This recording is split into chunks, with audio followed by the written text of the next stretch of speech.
Hey everyone! So this is an excerpt from a longer piece of memoir I've been working on called How We Got Here. This house was more cluttered than the others we'd lived in. We had gathered more pieces from the country and culture we'd left behind. There was a clock made from ornate tiles that Maman said covered whole temples in Iran, and another Persian carpet that was a gift from my cousin and had silk woven into it. I wasn't allowed to sit and paint my nails on that one. There was a Chesh Nazar amulet watching over our dining room table. We had one aircon in the house, which was in the living room. I used to sit in front of it until Maman would tell me off and say it would make my muscles stiff. Even on hot days, we would still have chai after dinner, but on the unbearably humid summer days, the kind where you felt sticky, Baba would make us do. I tried to introduce friends to the cold, salty yogurt drink, only to be met by skeptical looks. Flowers didn't grow in this backyard, except for a shrub that they gave us at the citizenship ceremony. Only a few crimson flowers blossomed, and they looked like the brush Maman used to blow dry her fringe. "This is my favorite picture of you," said Nilu. She held up a picture of Maman, Nilu and I. Maman looked distracted and was holding me in her arms. Nilu was frowning at the camera. She had a short halo of orange-brown ringlets and was wearing a metallic silver dress. I looked at my 2-year-old self. My lips were pulled back in a huge grin, revealing 3 or so teeth. "Where are we?" "Thailand, on the way to New Zealand. Right, Maman?" She went to the kitchen to show Maman the picture. Maman was preparing dinner. The smell of garlic filled the house.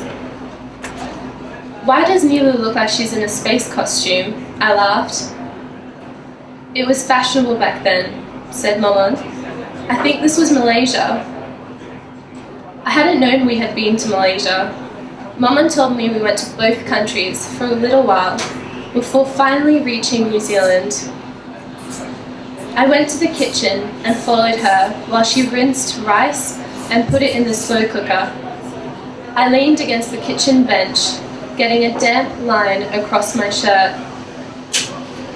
To my right was an antique cabinet with shot glasses, a silver tray with delicate teacups that Maman Bozorg bought for Maman, and a plaque depicting a Shah wrestling with a lion, and a wine glass painted with the face of the first Shah of Iran.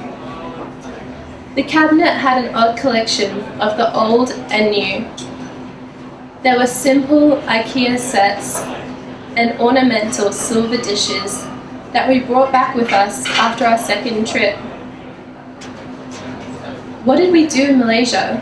And why did you have light hair?" I asked. "I dyed it. We had to match our passports," said Maman. "We were pretending to be Danish." "Why Danish?" "Because a small part of them looked like us. They'd send us back if they knew we were Irani." Whenever I lost Maman in a crowd, I would stand on my tiptoes and scan for a head of glossy, black ringlets. I looked at them now and tried to imagine the ringlets blow-dried straight and an unnatural shade of orange-brown. I asked if she still has the fake passports, or if she left them behind in New Zealand. Nilu tells me she ripped them up in the bathroom of the airport. "It took almost half an hour," said Maman. "What did you use?" "Teeth," she said. She flashed her straight teeth, the white showing faint signs of coffee drinking. "What? Your teeth? How did you know what to do?" "The Adam Parun told us."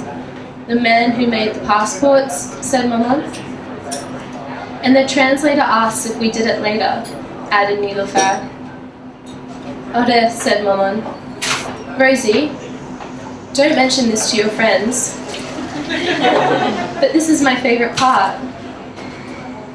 We still live in that house. There is now a poster-sized photo of my Maman and Baba on their wedding day in the corner of the living room. Baba stands behind her and holds her shoulders protectively. Both of them are looking away from the camera at something ahead. It'll be just under a year before they have Nilu, another 6 years before they decide to have me, and only 2 years after that before we leave everything behind in search for another home. There's now talk of moving again. Thank you.